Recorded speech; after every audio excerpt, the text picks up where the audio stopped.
Berarti bisa dibilang data pribadi yang dikumpulkan dan diproses oleh perusahaan media itu strategis banget ya Mas buat masa depan si media Yep, itu?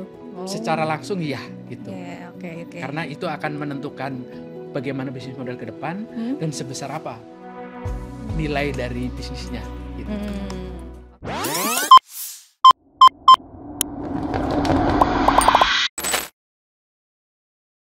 Halo teman-teman, aku Syarani. Kita kembali di Progresif, media alternatif dengan perspektif kelas pekerja. Gak apa-apa belum progresif, yang penting progresif.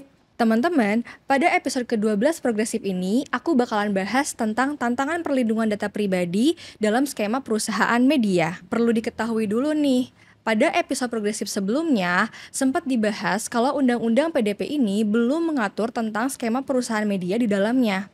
Hal ini menimbulkan kekhawatiran akan membatasi kerja-kerja jurnalistik suatu media. Terlebih, sinyalnya sudah mulai kelihatan dengan pengusungan otoritas perlindungan data yang dianggap tak independen, sebab secara struktural posisinya tepat di bawah eksekutif. Jelas banget, bisa berpotensi menciptakan dualisme peran pemerintah dalam implementasi Undang-Undang PDP ini. Oke teman-teman, tanpa menunggu waktu lama lagi, kita bakalan bahas lebih lanjut yuk, langsung sama yang paham dengan isu ini pastinya. Udah ada Mas Heru Catur di sini yang merupakan Ketua Bidang Teknologi dan Informasi Asosiasi Media Siber Indonesia atau AMSI. Kita sapa dulu yuk. Oke, halo Mas Catur. Halo, terima kasih sudah Iya, diundang. terima kasih juga sudah menyempatkan waktunya. Gimana nih kabarnya hari ini, Mas? Alhamdulillah baik. Alhamdulillah baik Ya, ya. Oke. Ya, kita langsung aja ke pembahasan kali ya Mas. Tadi udah oke. disinggung dikit bahwa sekarang kita bakalan ngebahas tentang Undang-Undang Undang. PDP gitu kan. Nah, boleh dijelasin dulu tapi sebelumnya Hmm, mungkin Mas ke teman-teman, karena teman-teman di rumah mungkin ada hmm, yang udah tahu tentang AMSI atau belum. hmm, Nah, hmm, hmm. apa sih itu AMSI gitu Mas? Oke, jadi gini, AMSI itu adalah Asosiasi Media Siber Indonesia. Jadi asosiasinya pengelola media di Indonesia, terutama Hmm, media-media yang platformnya itu digital oke. gitu. Jadi ini kumpulan pengelola media lah Oh iya. gitu. Nah, mengapa dari AMSI sendiri memiliki concern gitu terhadap, isu Undang-Undang PDP ini sendiri?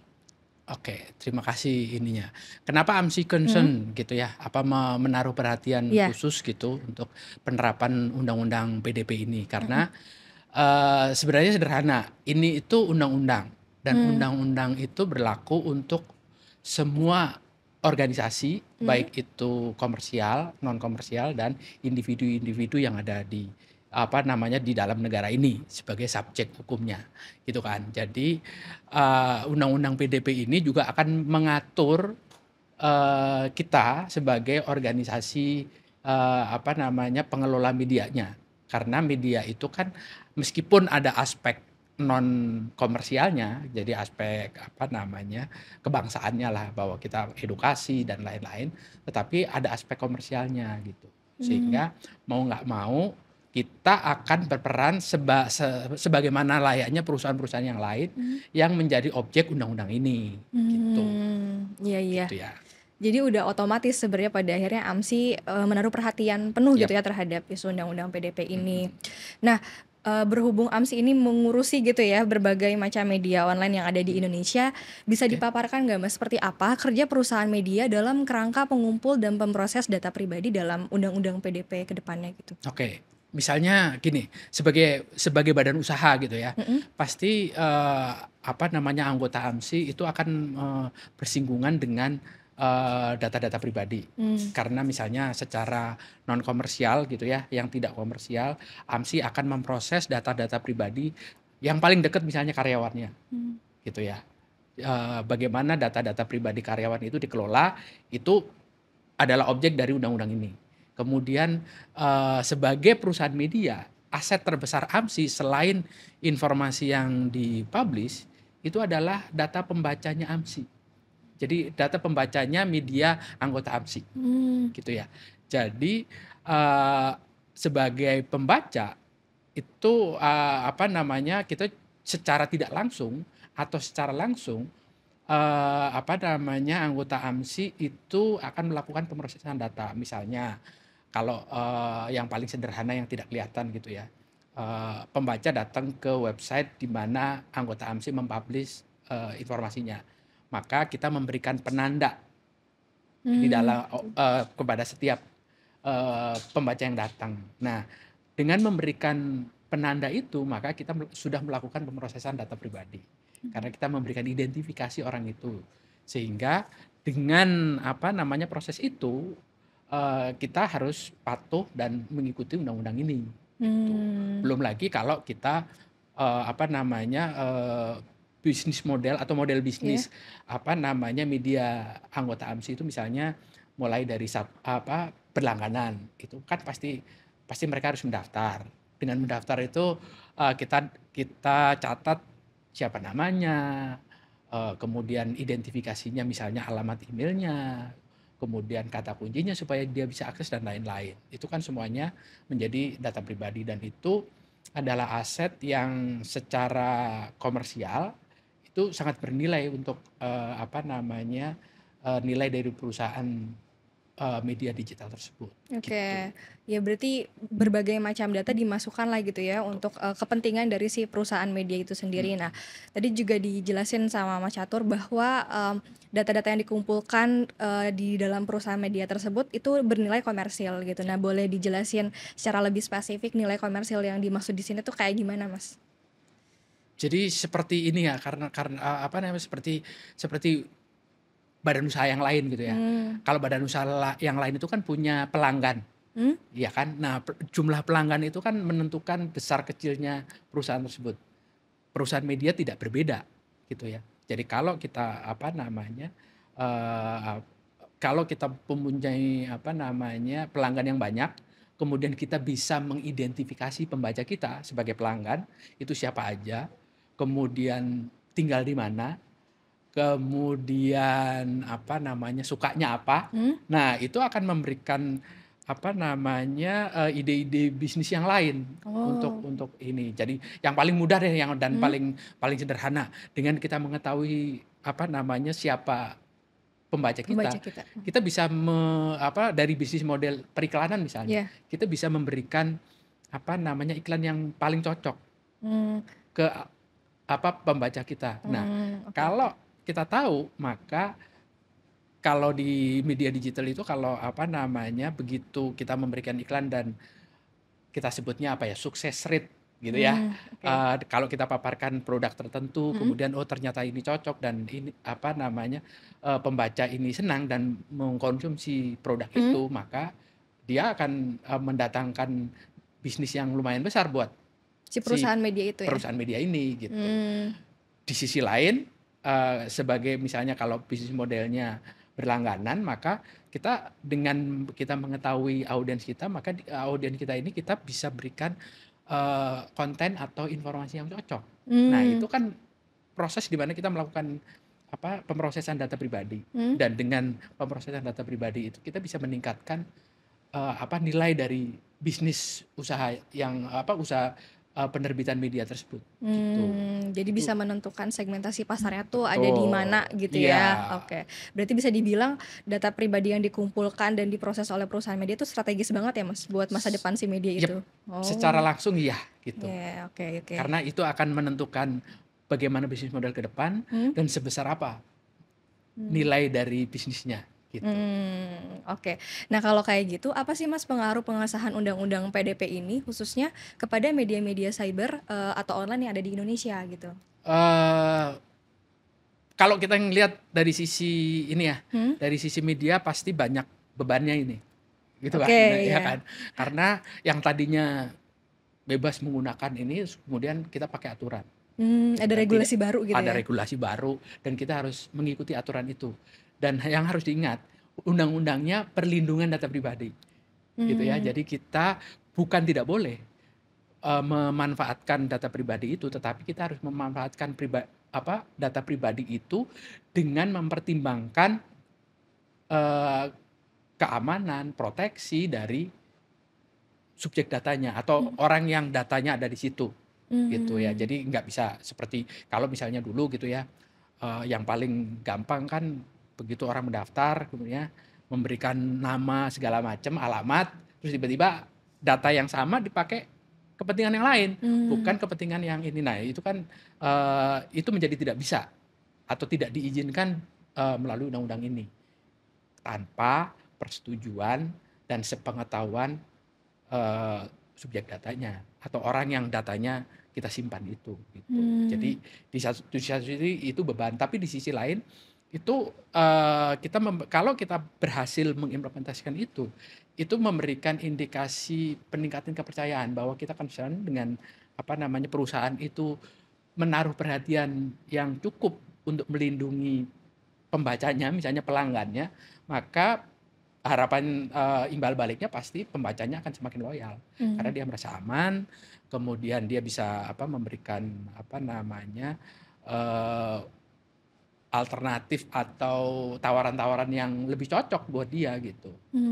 Tapi rasa percaya, trust ya. itu akan membawa nilai bisnis yang lain. Oke. Jadi memang ada dua sisi itu. Iya. Lantas kalau kayak gitu gimana gitu Mas Amsi melihat kondisi media online di Indonesia dalam merespon undang-undang PDP ini? Anggota AMSI itu kira-kira 500 sekian lah ya, yang terdiri dari ada media yang sudah maju gitu ya dengan bisnis model yang lumayan beragam. Terus kemudian ada juga media anggota AMSI itu media-media yang ada di daerah-daerah yang kapasitas pengelolaan teknologinya belum Semaksimal belum merata ya, belum gitu merata ya. Sehingga ini menjadi challenge tertentu gitu. Maka sebagai organisasi yang menaungi media ini, maka tugas AMSI untuk membantu gitu ya, meningkatkan kapasitas media anggota AMSI agar bisa mengimplementasikan itu dengan baik tanpa membebani bisnis dan ekonomi media tersebut. Gitu.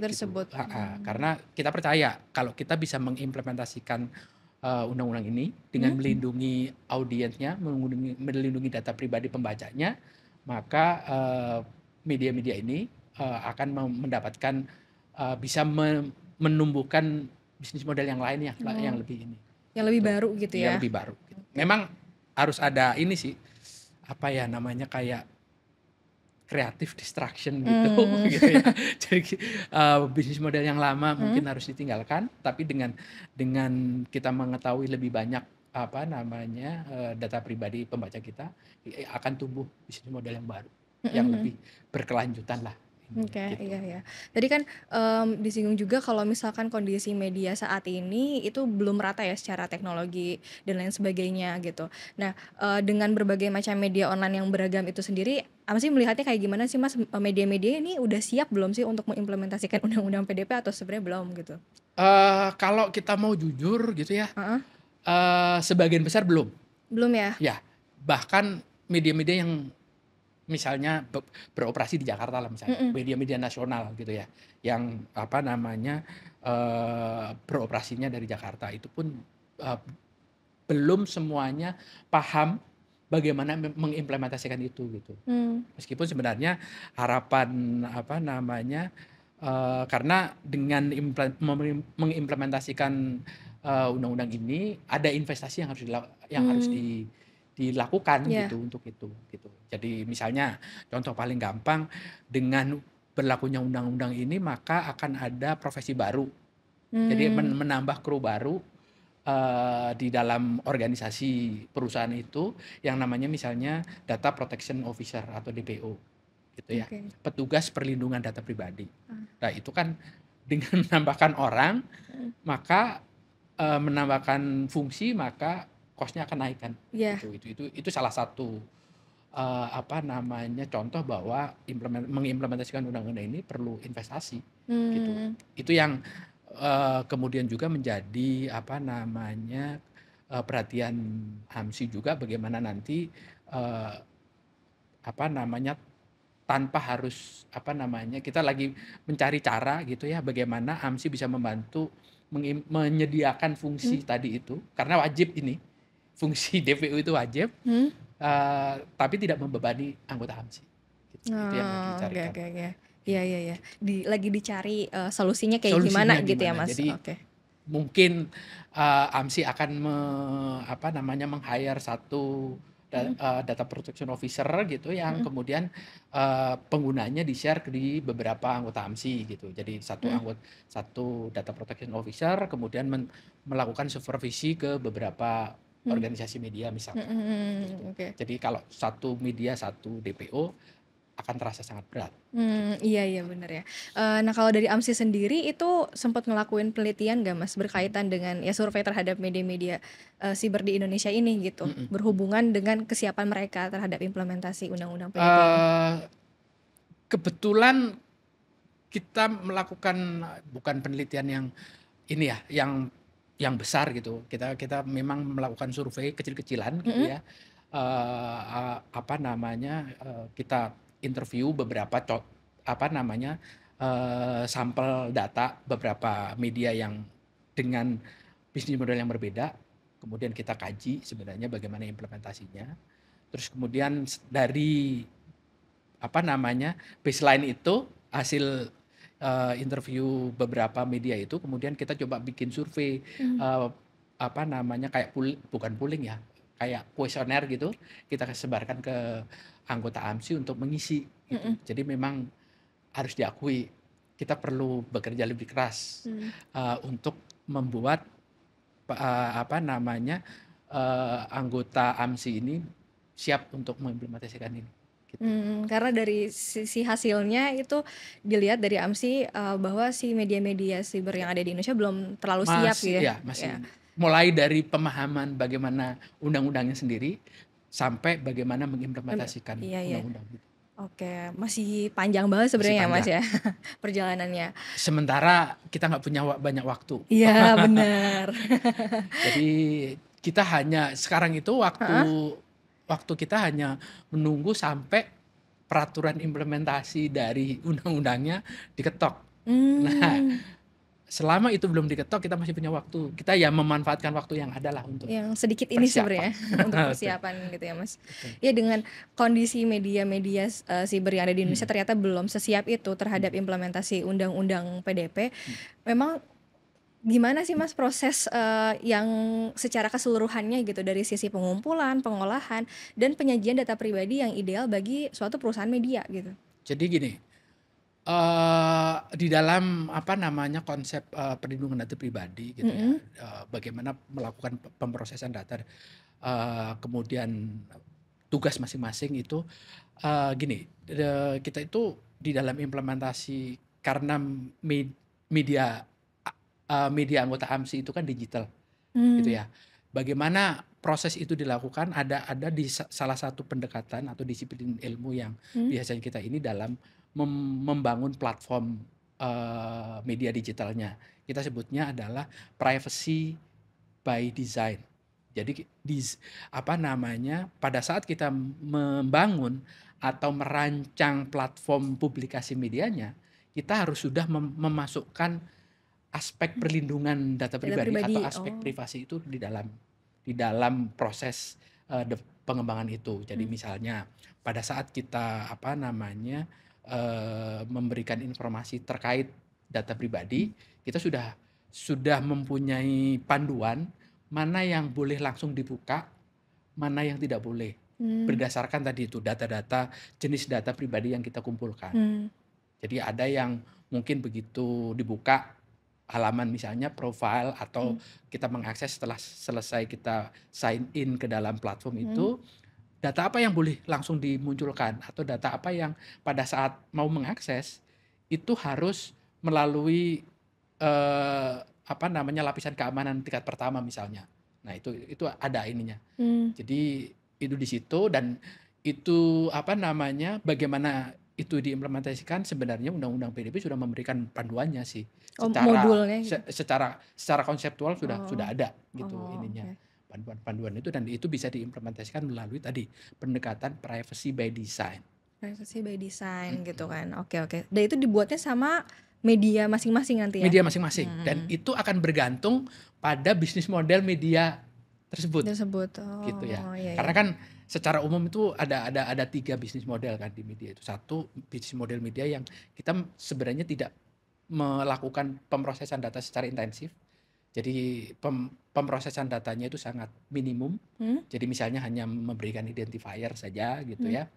Kemudian maka implementasinya tidak terlalu berat. Kemudian kalau bisnis model medianya misalnya bergantung pada periklanan yang kemudian teman-teman media ini ingin mengetahui segmentasi audiensnya, maka akan ada memproses beberapa data pribadi misalnya melalui registrasi dan lain-lain. Nah itu implementasinya akan lebih besar. Kemudian ada media yang berlangganan misalnya, di situ ada data pembayaran, data ini dan lain-lain, dan itu implementasinya akan menjadi lebih besar lah ke dalam perlindungannya, protectionnya kayak lebih tinggi lebih gitu tinggi, ya. Oke. gitu. Ya Mas. Nah tapi kan kondisi saat ini gitu dengan adanya undang-undang PDP itu sendiri muncul kekhawatiran gitu di kalangan pengelola media, yang mana khawatirnya dengan adanya undang-undang PDP ini bakalan membatasi gerak dunia jurnalisme ke depannya. Nah kalau dari Mas sendiri seperti apa sih pandangannya perihal itu gitu? Sebenarnya potensi itu ada gitu ya. Tetapi harusnya itu tidak menjadi ketakutan atau kekhawatiran yang berlebihan. Karena kan sebenarnya gini, di undang-undang ini kan memang mengatur bagaimana kita memproses dan mengelola data pribadi. Data pribadi itu terkait dengan audiens, kemudian subjek data yang terkait dengan misalnya subjek berita, kemudian kru media itu sendiri gitu ya, mengatur itu. Tetapi di dalam konteks jurnalistik itu kan ada undang-undang lain yang akan melindungi bahwa untuk misalnya undang-undang media gitu ya, undang-undang pers itu mengatur apa yang meskipun itu data pribadi itu bisa dikecualikan gitu. Pemrosesannya untuk kepentingan misalnya kepentingan umum misalkan. Itu kan boleh dilakukan pemrosesan dan boleh di-disclose. Diungkapkan hal-hal terkait dengan dengan data pribadi yang berhubungan dengan kepentingan yang lebih besar, terutama untuk kepentingan umum dan lain-lain. Jadi ada ini kan. Ada kemungkinan. Ada undang-undang lain yang harusnya bisa digunakan untuk melindungi bahwa undang-undang PDP tidak akan kemudian menghambat kerja-kerja jurnalistik. Misalnya undang-undang pers, kemudian undang-undang KIP. Itu kan sebenarnya memberikan ruang memberikan ruang kepada kerja jurnalistik untuk tetap menjalankan fungsinya. Gitu. Oh, oke. Jadi menurut sebenarnya ada kita itu. Gitu. Oke, dari sisi Mas Catur sebenarnya ada potensi nantinya bakalan menghambat kerja-kerja jurnalistik gitu, tapi di sisi lain kalau misalkan diimplementasikan secara sebenarnya ada aturan yang mengatur itu juga nggak sih Mas? Maksudnya dalam si undang-undang PDP itu emang udah ada belum sih yang skema khusus tentang media gitu? Ada beberapa pasal yang ini, jadi yang bahwa pemrosesan data pribadi itu dikecualikan misalnya nih untuk kepentingan umum gitu ya, untuk kepentingan negara dan lain-lain itu ada di pasal-pasal itu diatur secara rinci gitu ya. Dan yang mungkin yang perlu saya tambahkan adalah gini. Undang-undang PDP itu kan salah satunya mengacu ini ke undang-undang atau GDPR-nya Uni Eropa ya. Ya, gitu kan. Di dalam kalau di GDPR itu kan ada klausul misalnya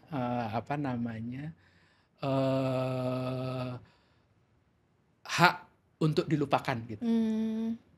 The right to be forgotten terkait dengan urusan digital. Itu kan undang-undang, dalam implementasi undang-undang itu kan nggak semuanya bisa dilakukan itu gitu kan. Ada beberapa pengecualian dan itu pernah digunakan. Jadi beberapa waktu yang lalu gitu, begitu GDPR isu ini rame, kemudian beberapa anggota DPR yang terlibat misalnya korupsi sudah dipublikasi, mereka menyurati media gitu bahwa karena saya berhak untuk dilupakan, maka semua urusan publikasi terkait dengan dia itu harus dihapus berdasarkan klausul itu the right to be forgotten.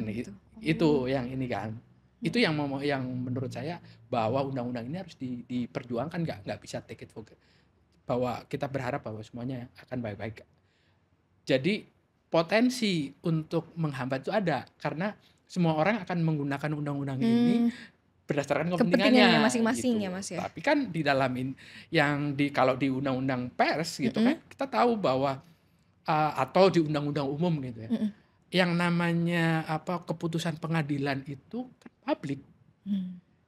Jadi kalau undang-undang eh, kerja jurnalistik itu mempublikasikan fakta bahwa pengadilan memutus bahwa tokoh ini pernah melakukan korupsi, ya itu nggak bisa dihapus. Hmm. Karena itu fakta pengadilan.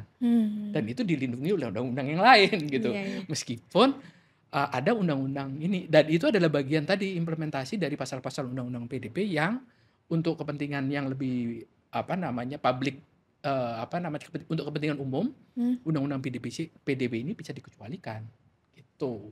Oh, Jadi oke, ada hal-hal iya, yang iya. seperti itu Iya, iya. yang memang bisa digunakan untuk memastikan bahwa Mm-mm. kerja jurnalistik tidak akan dibatasi oleh Hmm. undang-undang PDP ini. Iya, karena dikhawatirkannya tadi ya, kalau Betul. misalkan ada segelintir pihak yang berkepentingan gitu menggunakan undang-undang ini ya untuk keuntungan pribadi atau kelompoknya Iya, saja gitu betul. ya, Mas Iya, ya? jadi itu kejadian gitu. Itu Hmm. pengalaman kita gitu. Iya, iya, dari AMSI ya pernah pernah, pernah Waktu itu mengadvocate malah isu itu atau belum, gimana, Mas? setahu saya belum ada AMSI malah, tapi Oh, rame oke, oke, gitu. oke. Jadi udah Ada rame, isu itu. ada isu pada saat GDPR waktu itu Mhm, lagi jadi isu penting lah. mhm. Bahkan kita belum punya undang-undang PDP. PDP, oh sebelum adanya undang-undang PDP Iya, pernah ada betul. isu itu gitu ya, Iya. Mas? Oke. Nah, tadi mungkin boleh balik ke bagian yang tentang pemrosesan data, boleh dijelasin secara rinci lagi nggak, Mas, tentang penyajian data yang ideal bagi perusahaan media tuh kayak gimana sih gitu seharusnya ya? Penyajian data tuh jadi gini, kalau di dalam proses ini gitu di dalam proses pemrosesan data gitu ya, Mhm. kita itu mengenal proses kita itu mengenal siklus hidup informasi. Mmm. Jadi siklus hidup informasi itu yang pertama, dia proses yang terjadi gitu ya. Yang pertama, step pertama itu pengumpulan data Datanya. pribadi. Jadi kalau misalnya di dalam konteks media digital, Mmm. pertama kali kita mengidentifikasi orang itu pengumpulan. Mmm. Nah, di dalam proses pengumpulan itu, gitu ya, kita itu punya beberapa aturan. Jadi misalnya Mmm. satu, kita harus punya aturan hukum yang lebih kuat, yang mendasari kenapa kita melakukan pemrosesan data itu, Mmm. gitu.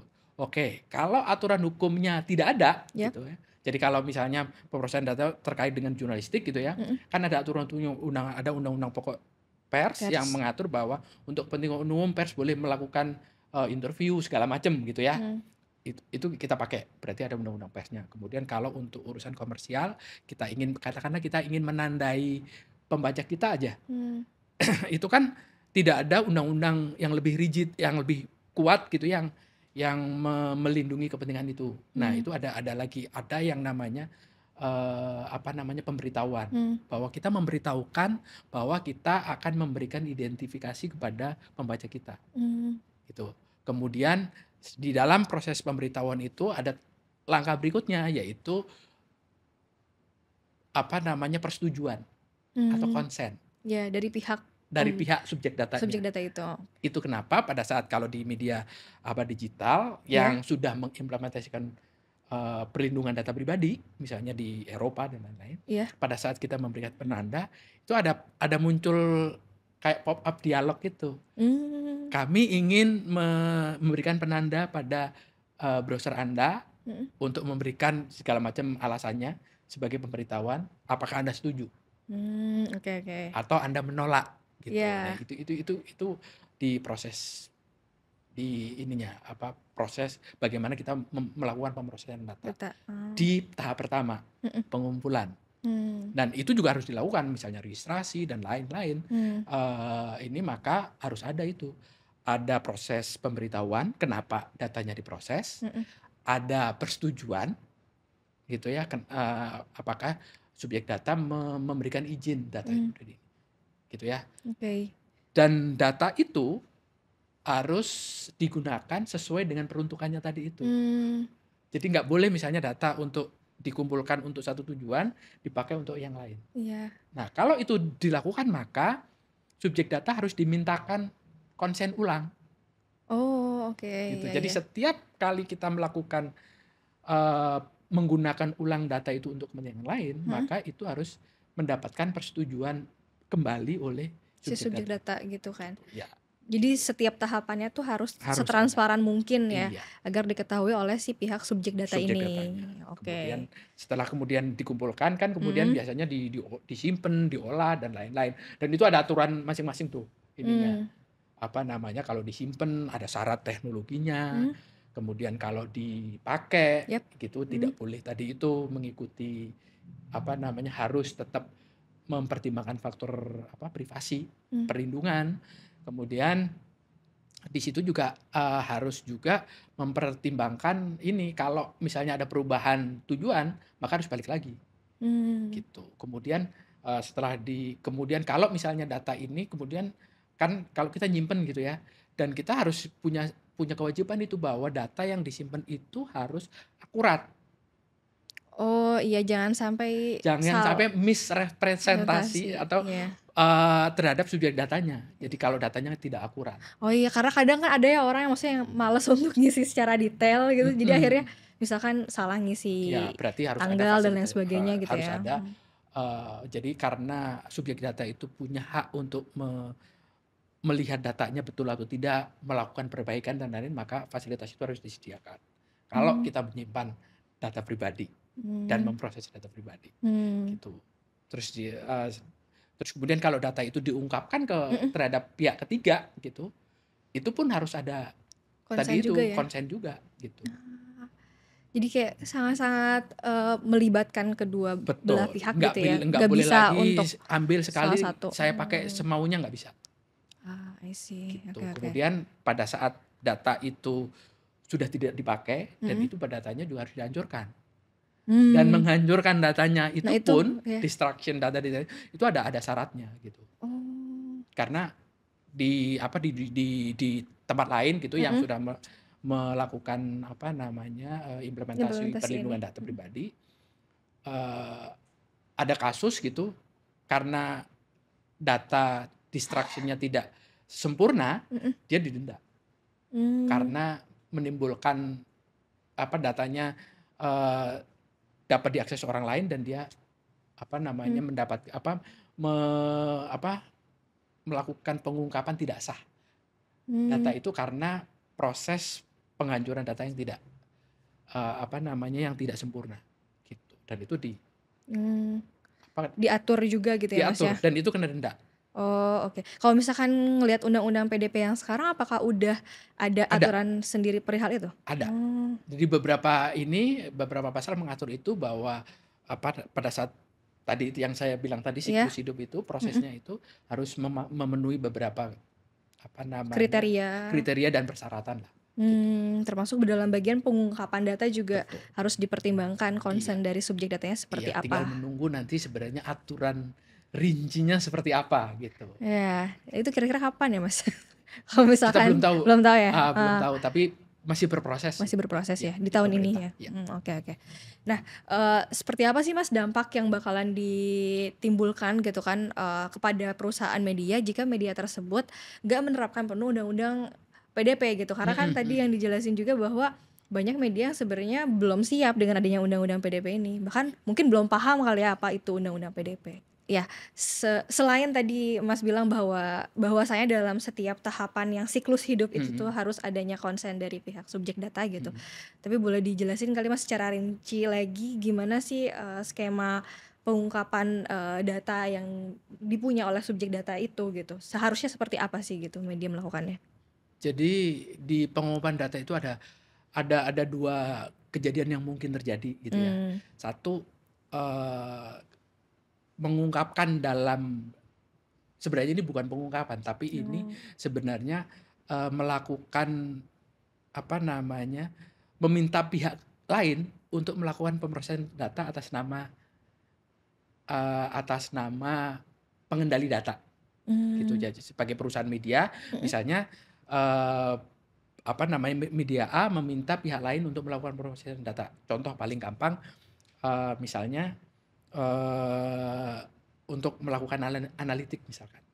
Kan di platform kita, di platform publikasi umumnya, kita menggunakan Google Analytics. Maka sebenarnya kita meminta Google Analytics sebagai pemroses data. Nah, itu ada aturannya, bahwa pada saat kita melakukan itu, kita sebut sebagai transfer data. Jadi data yang ada di, apa namanya, di tempat yang dikelola oleh pengendali data ini, ditransfer ke pemrosesan data. Nah, pada proses transfer itu harus memenuhi kaidah-kaidah atau aturan-aturan tertentu gitu ya. Jadi misalnya, pemproses data ini harus menerapkan undang-undang yang lebih ketat dari, atau menerapkan upaya pengamanan data, pengelolaan data yang lebih ketat dari yang kita lakukan, gitu ya. Jadi kalau misalnya kita sudah sampai pada tahap misalnya pemrosesan data, kemudian kita meminta pihak ketiga melakukan pemrosesan data. Minimal apa yang kita lakukan untuk menjaga data di tingkat pengendali data atau di tingkat pemroses itu sama. Atau di tingkat pemroses lebih tinggi tingkatannya. Tidak boleh lebih rendah. Harus lebih baik gitu ya. Harus lebih baik. Karena kalau ada bocor atau data breach gitu ya, ada kegagalan pengelola perlindungan data pribadi di level pemroses data, maka yang bertanggung jawab adalah pengendali data. Iya, berarti harus yang make sure-nya tuh si pengendali datanya gitu ya, ke pihak ketiga ini. Itu ada ini, dan setiap kali kita melakukan transfer data, pengiriman data ke pihak ketiga, itu kita harus melakukan analisis dampaknya. Melakukan itu. Panjang ya Mas prosesnya.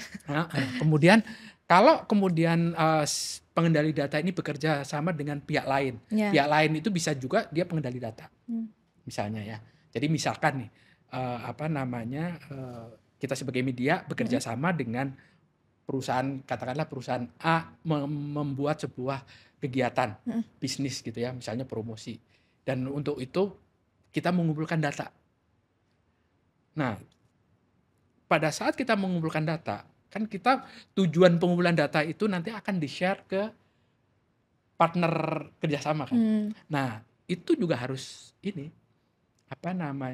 kita sebutnya di situ bisa jadi kerjasamanya dalam bentuk pengendali data gabungan. Gitu ya. Jadi data ini akan ada di partner kita juga. Gitu. Sehingga pada saat kita melakukan pengungkapan data itu ke pihak ketiga ini, gitu ya, ke partner kita, satu, subjek datanya sudah terinformasi dan sudah memberikan konsen, memberikan persetujuan. Yang kedua, ada pembagian tanggung jawab. Kalau data ini berubah atau diubah, wali data mana atau pengendali data mana yang bertanggung jawab? Bertanggung jawab gitu ya. Jadi harus ada pembagian yang jelas itu ininya. Kemudian yang syarat yang berikutnya ya tadi terkait dengan pengamanan atau perlindungan datanya. Minimal sama. Kalau tidak, paling tidak sama atau lebih baik. Oke. Gitu. Jadi prosesnya ini, sehingga nggak bisa gitu tiba-tiba pengungkapan data ini dikirimkan dalam pakai WA, nggak bisa. Ada syaratnya, misalnya harus secure, berarti harus bisa dienkripsi, bisa orang lain tidak bisa tapping dan lain-lain. Jadi ada persyaratan teknis, ada persyaratan prosedural yang dilakukan gitu ya. Jadi memang rada lumayan rumit. Dan bayanginnya juga. Dan ininya, poin utamanya adalah setiap pergerakan data ini, subjek data terinform, terupdate lah, dia mengetahui lah apa yang terjadi dengan data dia, itu ada di mana dan diperlakukan seperti apa. Gitu. Nah kalau boleh tahu Mas, kalau ngelihat implementasi yang udah ada di Eropa sana gitu ya, dengan adanya GDPR gitu, apakah udah ada case yang katakanlah ketika si data ini dikumpulkan kemudian diproses gitu kan dan nantinya disajikan, diungkapkan dan lain sebagainya, itu apakah ada nggak sih Mas case di mana informasi yang seharusnya didapatkan oleh si subjek data itu tidak terinformasikan gitu loh kepada si subjek datanya berkaitan dengan concern gitu? Mhm. Kalau saya nggak tahu Mhm isunya ya, mhm mhm apakah ada, tapi beberapa ini yang kalau beberapa kasus mhm yang kejadian, mhm itu agak ini ya, apa namanya, eee, apa ya, saya bilang jadi ada kasus gitu mhm. yang proses itu tidak sama, Iya, nah itu. kemudian pengungkapan Mhm. eee, ini itu malah di Singapura sebenarnya. Dan Oke. itu dia ini, apa namanya, jadi kerjasama, saya lupa detail kasusnya, tapi kerjasama antara Mhm satu media dengan, partner mereka, mhm kalau nggak salah itu penggunaan WiFi gitu ya, mhm dan, datanya itu kemudian dipakai secara tidak sengaja mhm. dipakai oleh partnernya, dan Mmm, itu si pengendali data diberikan didenda oh didenda, oke oke, oleh ada apa konsekuensinya ya? oleh, eee, Komisi Perlindungan Data Pribadi Singapura, Oh, gitu. oke Mas, heeh. Nah, eee, terus, lanjut lagi masih berkaitan dengan itu sih Mas. Mhm. Aku penasaran gitu kalau misalkan, dari sisi pemberitahuan informasi bahwasannya, "Oke nih data kamu sedang diproses atau melewati tahapan ini," kemudian nanti sekiranya tadi ya disebutin juga sama Mas kalau media lagi ada kerjasama dengan partner lain dan pakai datanya dia diinformasikan, itu informasinya lewat apa tuh, email kah atau apa gitu? Jadi gini, kalau misalnya kerja sama gitu kan Mhm, berarti se konsepnya kan gini, mmm, data itu tidak bisa kemudian tiba-tiba data heeh, yang sudah dikumpulkan, misalnya nih mhm pengendali datanya media gitu mhm ya, kemudian, "Oh, data ini kita mhm mhm, kerjasama terus kita kirim," bukan begitu. mmm, Jadi kan kita perlu misalnya mhm memberikan, apa namanya, mengundang si, apa namanya, subjek datanya mhm, untuk langsung memberikan konsen. Jadi kalau oh, kalau secara teknikal gitu mhm misalnya, kita katakanlah gini, media A mhm kerjasama dengan perusahaan otomotif B gitu mhm ya, bikin kegiatan terkait terkait misalnya, apa namanya, apa namanya, test drive lah, mhm mhm, produk kendaraan. kendaraan, mhm, Nah, untuk melakukan itu kan nanti perusahaan otomotif ini pasti ingin mendapatkan data orang yang ikut iya, test drive itu biasanya kan, gitu, sehingga pada saat mmm, melakukan pendaftaran, mhm itu kan mengundang. Jadi si, apa namanya, media akan membuat registrasi ulang. mhm Dalam registrasi ulang itu ada unsur pemberitahuan mhm bahwa data Anda akan diproses ini, mhm, kemudian diproses untuk tujuan kegiatan test drive, mmm, kemudian apakah Anda setuju, di situ ada ininya, mhm terus kemudian dijelaskan di situ, apa mhm, tanggung jawab si, misalnya perusahaan otomotif dan apa tanggung jawab ini. pengelola medianya, Meskipun mhm datanya kan si, apa namanya, subjek data mhm, atau pembacanya media tadi tidak harus mengisi data dari nol kan, karena iya, datanya sebenarnya sudah ada di oh medianya. oke, iya iya, Tapi itu ditampilkan ulang mhm dengan ada ini bahwa ini kita akan melakukan pendaftaran, kegiatan test drive ini, mhm, apakah Anda setuju ikut? Nah, mmm, begitu dia setuju, "Oke, saya ikut," itu konsennya. oke oke oke, Dari situ datanya langsung bisa di-share, ditransfer ke pihak partner, apa, pihak partner, misalnya perusahaan otomotif ini. oh oke oke, Dengan pengamanan teknis tentu saja, misalnya dienkripsi dengan protokol HTTPS dan lain-lain, gitu. oke oke, berarti sebenarnya di tahapan awal tuh udah bisa tuh, Betul. dikasih tahu dulu gitu ya kepentingannya untuk apa-apanya gitu, Karena pada subjek data itu? ditakutkan kalau dikirim email, Iya, kita nggak bisa nggak, nggak bisa memastikan bahwa pada saat orang membaca email mhm, itu kemudian dianggap setuju. Kecuali mereka yang membalas email itu yang iya, setuju. ada feedback-nya gitu ya? Heeh, Oke, makanya di dalam apa, privacy by design, heeh, ada yang dinamakan, kalau konsen itu kan biasanya ada opt in dan mmm, opt out. oke, Kalau opt in iya, itu default-nya iya, ikut, mmm, mhm kecuali dia bilang tidak. mhm mhm Kalau opt out mhm itu default-nya dia tidak ikut, Oh, oke. Iya, gitu. iya, iya. Baru dia kebalik, kalau opt-in itu default-nya dia tidak ikut, Heeh, dia, baru dimasukkan kalau heeh. dia secara eksplisit bilang, "Ya, saya mau." Iya, Dan setuju gitu ya? kebaliknya, Heeh, opt-out, default-nya in, heeh. dan dia akan di-exclude kalau dia bilang, "Ya, Iya. saya tidak setuju." Oke, Dan oke. biasanya di dalam privacy by design, default-nya adalah opt-in. Jadi Oke. jadi ininya secara default dia tidak ikut, Mmm. kecuali dia secara eksplisit bilang, "Ya, saya mau ikut." Oke, oke, Gitu. iya. Dan nanti perihal teknisnya itu mungkin bisa tergantung dari perusahaan Ya, medianya masing-masing gitu, seperti apa ya? iya, betul. Oke, Mas. Itu salah satu contoh tadi. Ya, ya, ya, Memang gambarannya gitu ya? Oke, oke. Iya, ya. secara teknis. Secara teknisnya, iya. Semoga jelas ya, Mas, buat Mudah-mudahan. teman-teman yang ada di luar sana. Agak teknis memang. Iya.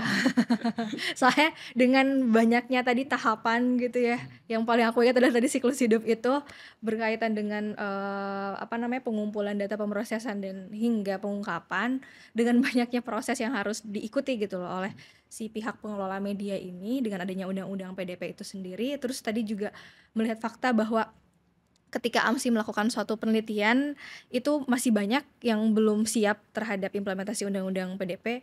Nah, sebenarnya Mas, apa sih konsekuensi gitu yang bakal didapetin sama media online yang ada di Indonesia ini ketika mereka tidak mengimplementasikan undang-undang PDP? Satu, karena ini undang-undang, Mmm, maka di setiap undang-undang supaya itu bisa diimplementasikan harus ada sanksinya, mmm, gitu ya. iya, Jadi oke. sanksinya itu mulai sanksi pidana sampai sanksi denda. Mmm, Jadi yang paling ringan administratif, kemudian denda, kemudian sampai pidana. Hanya memang untuk subjek hukum yang terkait dengan organisasi dan termasuk misalnya perusahaan, perusahaan. itu aturan pidananya akan diganti menjadi aturan denda. Jadi Mmm, dikonversi. termasuk perusahaan media gitu? Iya, Oke. gitu. Jadi yang akan kena denda kalau yang melakukan pelanggaran itu adalah individu, Oke. Iya, ya, tapi kalau misalkan berkaitan sama perusahaan media, gitu. denda gitu? Kalau berkaitan dengan organisasi atau perusahaan, Mhm. bentuknya akan denda. Itu adakah alasan khusus tersendiri Mas, pembedaan gitu loh konsekuensi yang didapatkan oleh, yang sifatnya individu sama yang perusahaan? Iya, karena kan kalau perusahaan kan Mhm, nggak bisa, mhm, nggak bisa kemudian perusahaannya dipenjara kan, gitu. mmm, Meskipun di beberapa implementasi direktur utamanya atau mhm, penanggung jawab mhm, perusahaan itu yang masuk penjara gitu kan. mhm, Tapi itu kan, saya nggak tahu kenapa kemudian ada konsep itu dimasukkan di dalam implementasi undang-undang ini, mmm, gitu. Tapi memang konsepnya begitu sehingga, eee, i apa namanya, kita kalau sebagai individu harus hati-hati kalau kita menjadi pemroses atau pengendali data individu, karena kita bisa dipidana. mmm, Dan kalau denda itu lumayan. Kenapa mmm. ya tadi denda, jadi denda itu beberapa besaran dendanya itu bisa sampai 2,5% dari gross Oh, pendapatan perusahaan. perusahaan, Wah, gitu. besar juga ya Mas, maksudnya Lumayan, kalau gitu. misalkan ya kalau dihitung-hitung gitu ya. Mhm, mhm. Nah, terus gimana sih Mas langkah konkret yang dilakukan oleh AMSI untuk memastikan media siber yang ada di Indonesia itu menaruh perhatian penuh dalam pengawasan undang-undang PDP itu? Oke, kalau dari sisi ini AMSI tentu saja, mencoba untuk meningkatkan kapasitas anggota AMSI ya. Jadi kita memang sedang menyiapkan, proses pelatihan, kemudian kita juga siapkan dari hasil, riset yang kita lakukan terkait kesiapan implementasi undang-undang PDP ini, kita juga menyusun sebenarnya kayak, checklist gitu ya, Mhm, daftar periksa apa saja sih yang harus diperhatikan kalau kita, sebuah media itu akan mengimplementasikan undang-undang PDP. Bagian apa saja yang harus mmm, ada dan lain-lain. Sebagian besar sebenarnya untuk melakukan undang-undang PDP mhm, karena, sebagian besar, kepatuhannya akan diukur dengan sebenarnya lebih banyak keaturan mmm, atau standar operating procedure atau SOP SOP. di media tersebut gitu ya. Hmm. Jadi mengatur ini, contoh paling gampang di setiap publikasi media, maka media yang melakukan pemrosesan data harus memberikan, misalnya menyediakan pemberitahuan atau privacy notice kalau ini, atau biasanya kalau di dalam ini kita ini ada privacy policy lah. Meskipun sebenarnya itu bukan privacy policy, itu ada privacy notice yang merupakan janji perusahaan media terhadap bagaimana mereka akan mengelola dan melindungi data pribadi yang disimpan. Itu di privacy notice. Kemudian di internal perusahaan-perusahaan media itu harus juga membuat apa yang namanya standar prosedur bagaimana mengelola data pribadi. Jadi misalnya staff bagaimana staff customer service, misalnya layanan pelanggan, pada saat dia melayani pelanggan itu kan berkaitan dengan data pribadi. Nah, bagaimana prosedurnya, apa yang boleh dan apa yang tidak boleh. Nah, itu lebih banyak akan di situ. Kemudian baru yang berikutnya requirement teknis, apa saja pengamanan yang harus dilakukan oleh perusahaan media untuk mengimplementasikan undang-undang PDP. Gitu. Jadi kita mencoba untuk melakukan pelatihan itu, meningkatkan kapasitas, dan kita akan roadshow lah ke seluruh anggota AMSI yang ada di Indonesia. Okay.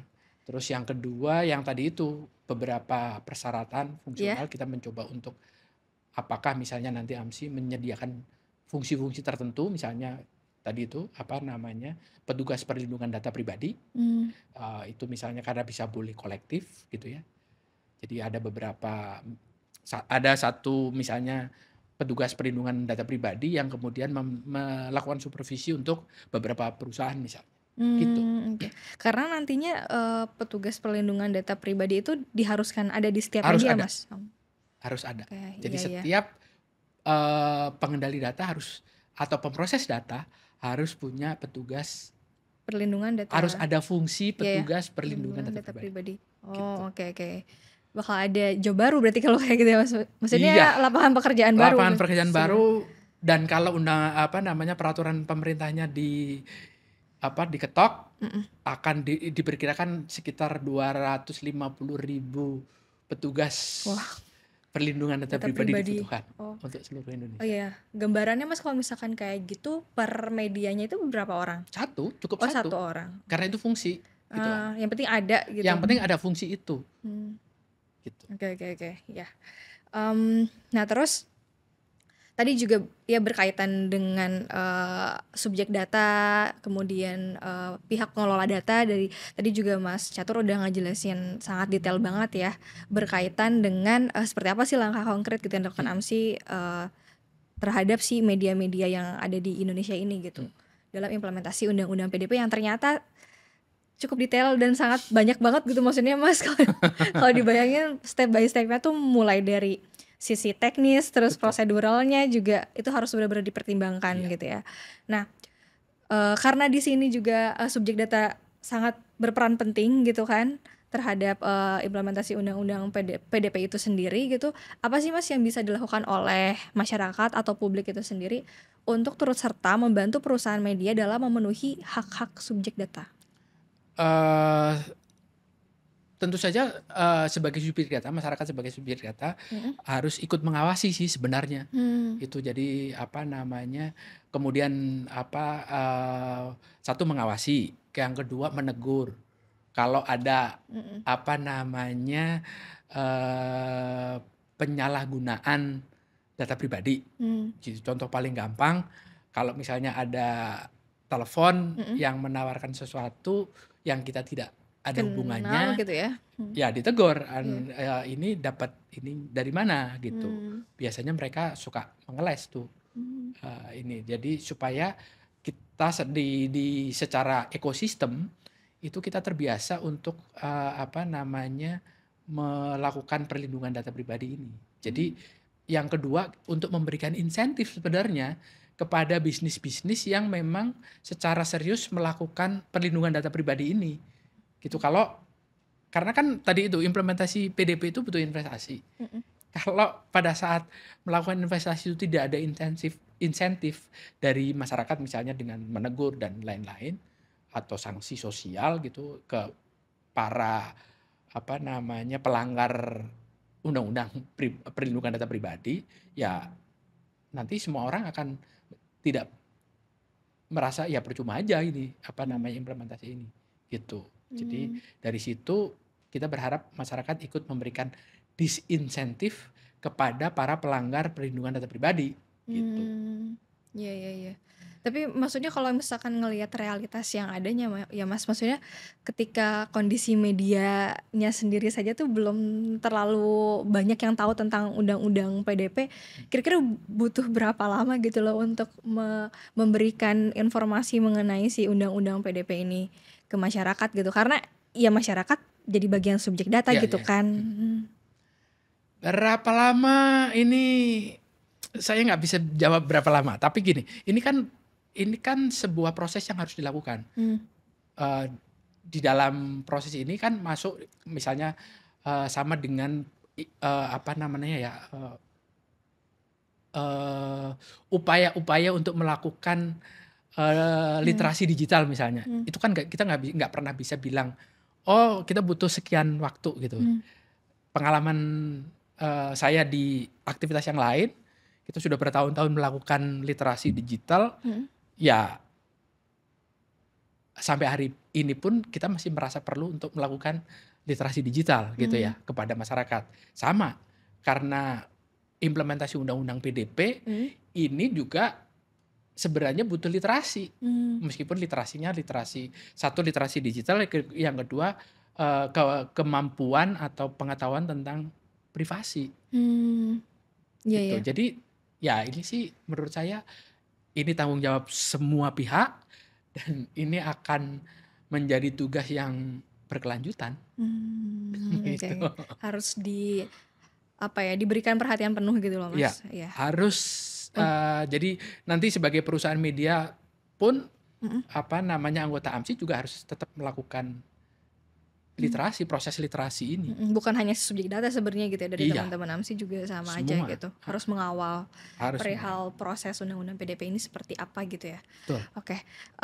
Nah Mas, tapi kan sebenarnya ya dari sisi kekhawatiran perusahaan media itu sendiri gitu, ada anggapan bahwasannya khawatirnya lembaga pengawas PDP gitu nantinya kan bakal ada pihak yang bertugas tuh di setiap media masing-masing untuk agar si implementasi undang-undang PDP ini tercapai gitu. Nah, tapi dengan adanya lembaga pengawas PDP itu sendiri gitu, dikhawatirkan akan membuat mekanisme kerja dari si lembaga pengawas ini tuh nggak tidak ideal gitu dan jadinya malah nggak independen mungkin gitu karena posisi dari undang-undang PDP ini sendiri lembaga pengawasnya itu ada di bawah Perpres gitu Mas. Nah itu gimana tanggapan dari Mas Catur?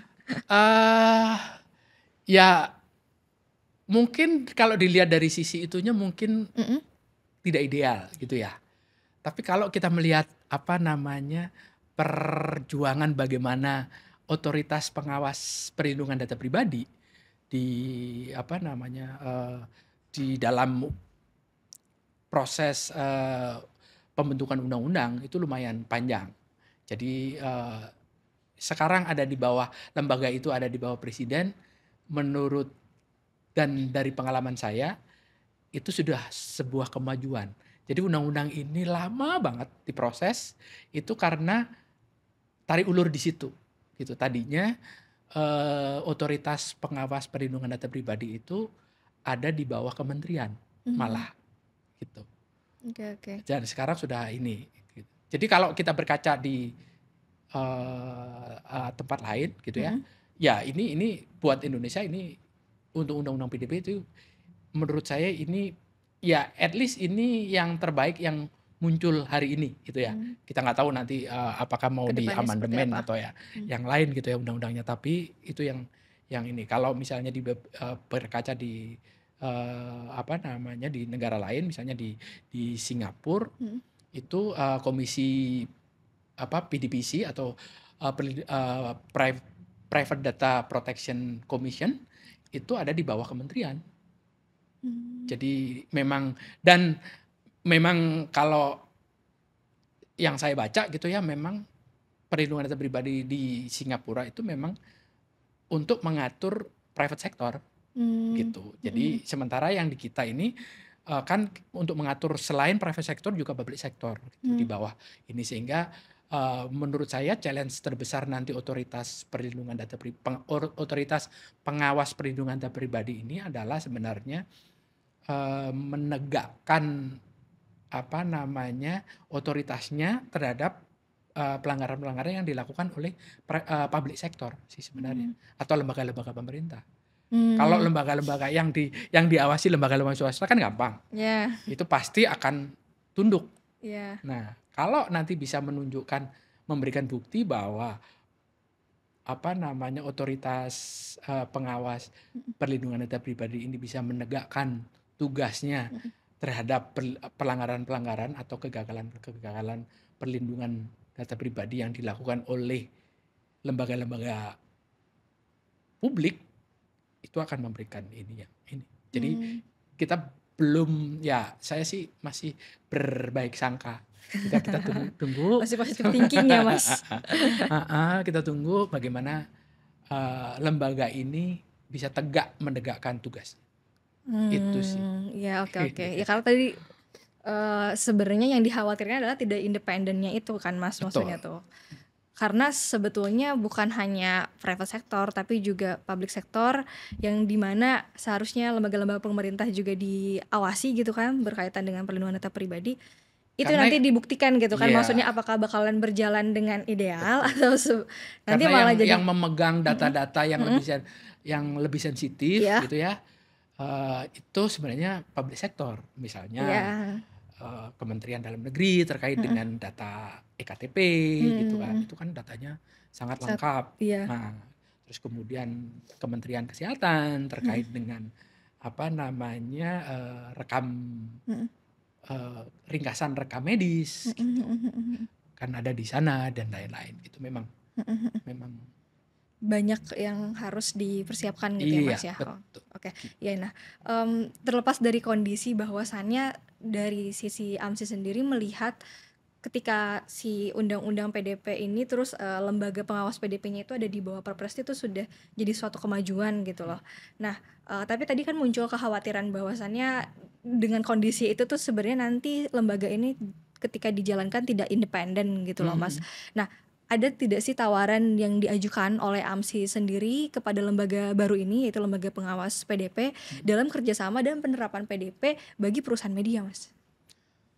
Eee, kalau ini susahnya Mhm. menjawab karena lembaganya belum ada, gitu kan. Jadi kalau kita mau apa Iya namanya, iya. ngobrol, Mhm. apa, kita mau diskusi gitu ya belum belum kita masih menerka-nerka sih. Mhm mhm. Tapi intinya adalah, kalau dari ini, dari sisi AMSI ya menurut Iya. saya, ya, kita akan berbaik sangka, kemudian nanti mencoba untuk, apa namanya, membangun kesepahaman gitu Mhm. ya, seperti juga misalnya, eee, apa, itu ditegaskan dengan undang-undang yang lain. Jadi misalnya kalau misalnya ada apa, pencemaran nama baik dan Mmm, lain-lain gitu kan, melalui dewan pers mhm, gitu kan, media, sengketa itu diselesaikan di dewan pers, bukan mmm, polisi kemudian datang melakukan ada di pengadilan gitu kan. iya, Dengan mekanisme yang sama kita berharap nanti,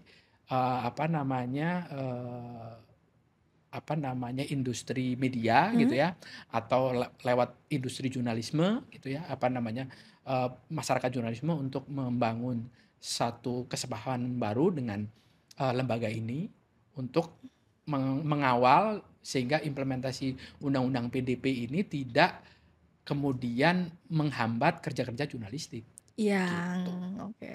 Jadi memang memang sekarang belum bisa Bisa dikasih penjelasan penjelasan seperti apa, secara karena konkretnya gitu ya, Mas? karena lembaganya belum ada. Tapi Heeh, kalau tadi itu berkaca dari mhm, pengalaman yang lain, heeh, ya mungkin akan, eee, diskusi untuk mendapatkan kesepahaman heeh, sebagaimana, itu diterapkan misalnya untuk dengan kepolisian, dengan yang lain, mhm. gitu. Iya, mungkin Jadi kalau delik pers, ya diproses dengan undang-undang ya, pers, termasuk gitu. tadi media gitu kan, Iya, kekhawatiran dari sisi perusahaan media yang yep, nantinya bakalan menghambat kerja-kerja jurnalistik yap, gitu dengan adanya undang-undang PDP ini, itu yang sedang diusahakan gitu lah ya iya, oleh AMSI sendiri gitu. iya, Nah, agar nantinya sebisa mungkin tidak sampai menghambat, kerja-kerja kerja jurnalistik. jurnalistik gitu kan. Nah, eee, kalau dari pandangan Mas sejauh ini, apa aja sih kira-kira tantangannya ketika melakukan upaya proses advokasi gitu berkaitan dengan undang-undang PDP ini sendiri? Eh, Tantangan ini adalah tantangan terbesarnya sebenarnya adalah kapasitas Mmm, sih. Ini undang-undang baru, kita belum apa namanya belum banyak punya pengalaman gitu ya. Sehingga apa yang harus dilakukan, apa yang ini jadi role modelnya mhm, dari pasti kita nyonteknya dari luar mhm, yang undang-undangnya berbeda gitu iya, ya. Dan apa lingkungannya berbeda, negaranya berbeda, berbeda. negaranya berbeda, aturannya berbeda. Iya, Cuman paling tidak dari situ kita bisa berkaca, bercermin, meniru gitu bagaimana kita bisa meningkatkan kapasitas eee, pemahaman terhadap perlindungan data pribadi ini dulu. mmm, Itu tantangan terbesarnya sih. mmm, Karena ya itu tadi, apa namanya, pemahaman kita sebagai masyarakat mhm, terhadap data pribadi mhm, itu masih sangat ini. Jadi meskipun sudah bertahun-tahun kita melakukan apa, proses literasi digital gitu ya, coba mau mengenalkan ini, cuman ya sama sampai hari ini pun hal-hal sederhana yang menurut kita itu sudah kita berikan penjelasan apa, literasi, menaikkan ke pengetahuan masyarakat, mmm, tetapi tetap aja, masih kurang masih gitu ya, kurang masih gitu. perlu ada usaha lebih Betul. lanjut ya, Mas, ya? Tantangan terbesarnya adalah literasi pasti. Iya iya iya. Nah terakhir Mas, apa saja hal-hal yang sudah dilakukan oleh AMSI gitu dan akan dilakukan ke depannya berkaitan dengan pengawalan isu PDP agar, dilakukan secara berkelanjutan? Yang pasti seperti sudah saya jelaskan tadi bahwa kita sedang menyiapkan peningkatan kapasitas untuk pemahaman bagaimana media-media anggota AMSI bisa mengimplementasikan itu, mulai dari kita menyiapkan Mmm, checklist gitu ya atau daftar apa saja yang harus dilakukan untuk implementasi, kemudian mhm, kita akan melakukan pelatihan apa namanya kepada anggota-anggota AMSI bagaimana mmm, mengelola isu-isu terkait dengan pemrosesan data pribadi.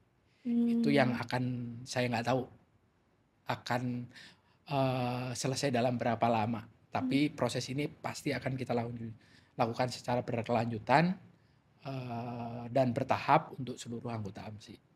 Itu sih. oke, Sambil nanti medianya juga melakukan literasi juga kepada masyarakat melalui media masing-masing. mmm. Bahwa apa pentingnya menjaga data Data pribadi. pribadi gitu. Gitu. Oke, jadi Jadi memang ya harapannya tidak hanya ke perusahaan medianya saja tapi betul. juga kepada masyarakat selaku subjek data Iya, gitu agar terliterasi ya iya, mengenai, undang-undang PDP itu iya. seperti apa gitu. Oke, udah terima kasih banyak untuk, Sama-sama. Mudah obrolannya hari ini Mas. mudah-mudahan membantu memberikan penjelasan dan tidak makin membuat pusing. Pasti sangat membantu dan ya setelah tadi ngobrol panjang ternyata banyak PR yang harus dilakukan gitu ya berkaitan dengan, undang-undang PDP itu sendiri karena masih ada kelebihan dan kekurangannya juga yang harus terus dikawal oleh Betul. kita semuanya gitu. Oke terima kasih sebelumnya Mas Sama-sama. Catur sudah meluangkan waktunya untuk ngobrol santai bareng kita hari ini. Terima kasih banyak buat sobat progresif semuanya yang sudah mengikuti obrolan, aku dan juga Mas Catur yang dari AMSI gitu ya teman-teman.